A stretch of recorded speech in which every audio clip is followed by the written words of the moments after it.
Andyan! Hello guys and welcome back to Hilda's Kitchen Vlog. So ito na naman ako, ang Inday, magbibigay naman sa inyo ng bagong recipe.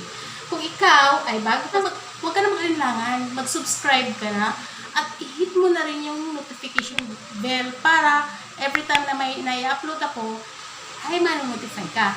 Dahil sa aking channel ay marami kang matutunan. Araw-araw ako mag-share sa inyo ng iba't ibang putahe ng pagkain.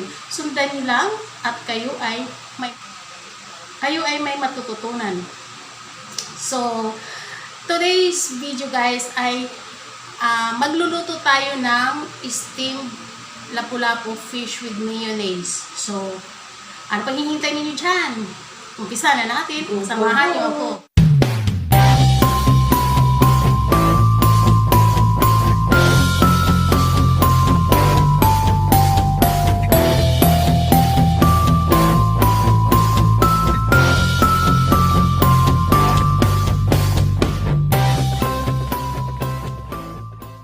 Umpisa na natin. So, yung fish, nilinis ko na.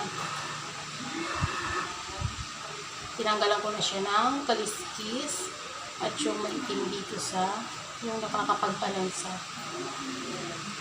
Lalagyan natin siya ng salt. Iodized salt yung gamit ko kasi para mas mabilis siyang ma-dissolve. I-rub lang natin siya. At ng black pepper.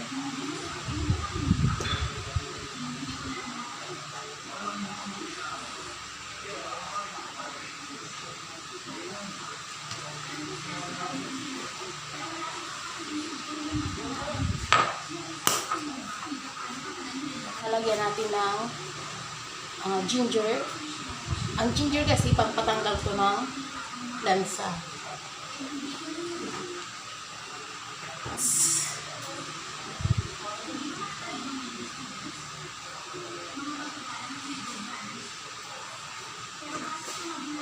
At atin na siyang i-steam.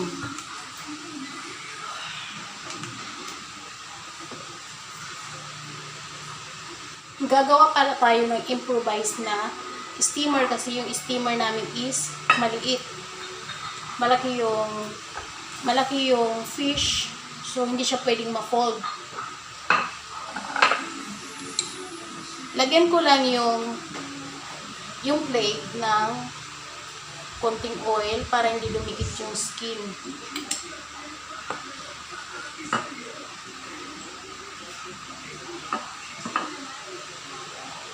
At ilipat natin siya.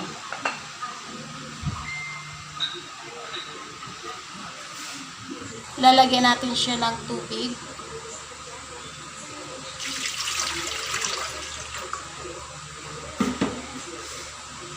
At ilalagay natin yung fish.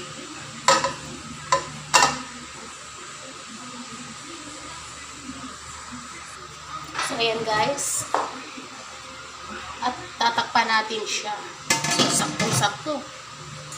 Atin siyang steam ng 30 to 45 minutes. So, habang hinihintay natin siya, magpiprepare na tayo para sa kanyang mayonnaise, pang-topping na mayonnaise sauce. Ating mga ingredients. Chopped na red bell pepper at chopped na carrots. Meron din ako nitong pinaghiwalay ko ito yung egg, yung yellow egg at saka yung white egg. Dalawang pirasong egg, so hinard boiled ko, pinaghiwalay ko yung white and yellow. Ito yung ating pickle relish. Meron ako dito na para sa ating mayonnaise mixture. Meron ako, syempre hindi mawawala yung mayonnaise, Lady's Choice mayonnaise, and powdered garlic baliktad. Ayan. Onion powder. At kailangan natin dito ng salt, black pepper, at ng sugar. Tayo ng mayonnaise mixture. Okay. Maglalagay tayo ng mayonnaise. Kayo nang bahala magtansya kung gaano karami. At depende sa laki ng steamed fish. Lalagyan natin siya ng garlic powder. At ng onion powder.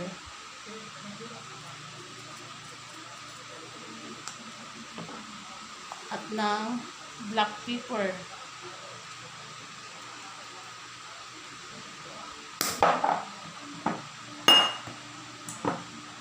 Konting salt.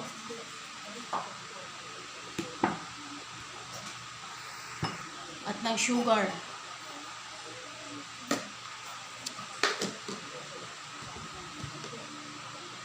Hahaluin lang natin siya hanggang mag-blend yung at ma-dissolve yung ating mga ingredients. Hintayin natin maluto yung ating steamed fish.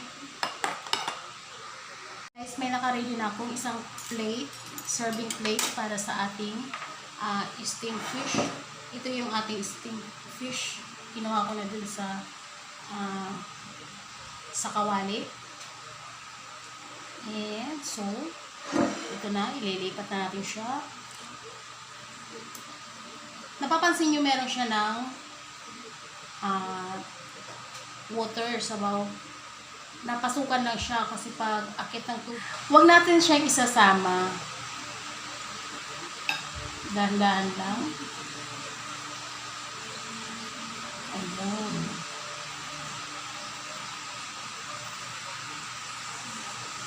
Nadali ko.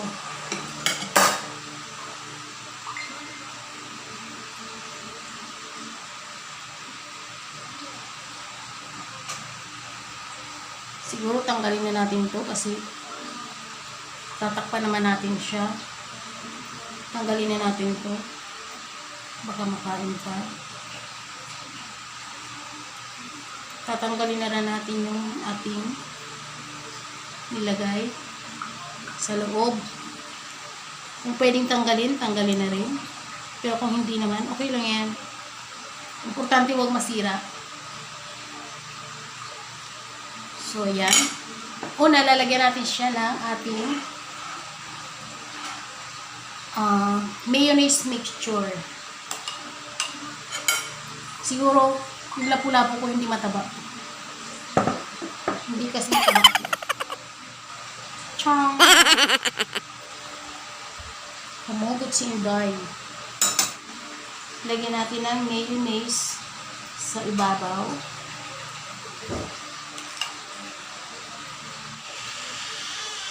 Hanggang dulo.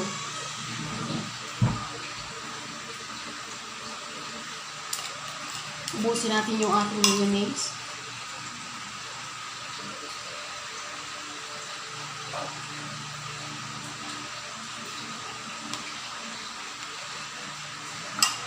Masira ito.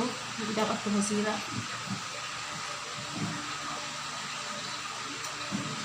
Gawa natin ang paraan.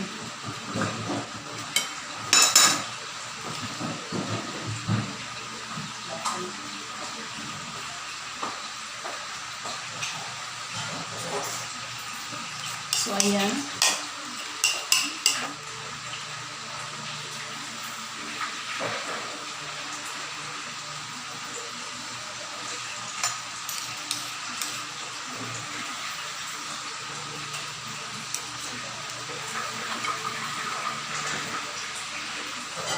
Lalagyan natin guys ng cooking egg sa ibabaw.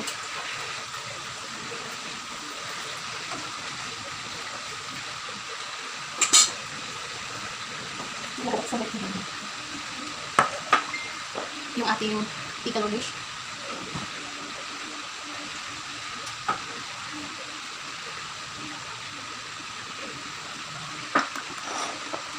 At yung egg na yellow.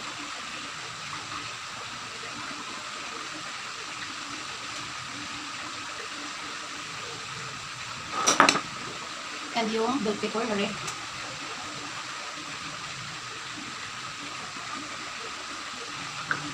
At yung carots.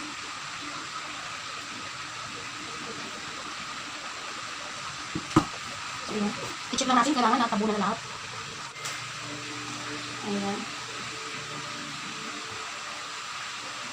Nakisama ka.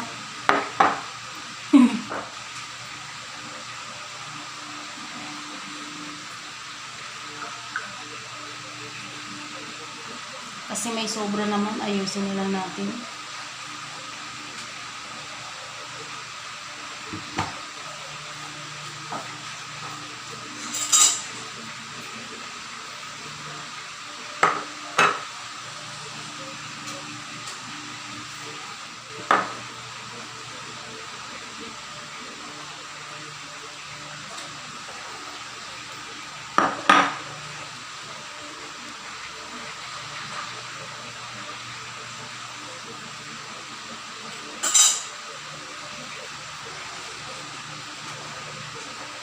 At para masaya guys, lalagyan natin siya ng mata. At ng nakangiting labi.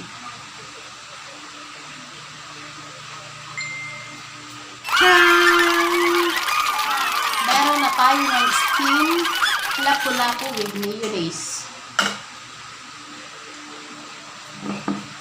So ayan guys, meron na naman akong na-share sa inyo na bagong recipe.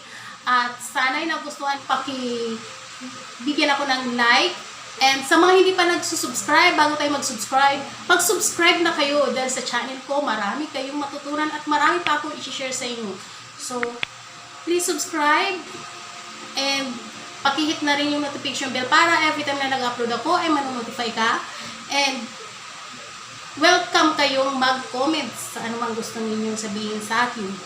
And so, ito na naman ang ininday. Nagpapasalamat sa inyo sa panunood at sana samahan niyo pa ulit ako sa susunod ng video. Bye-bye!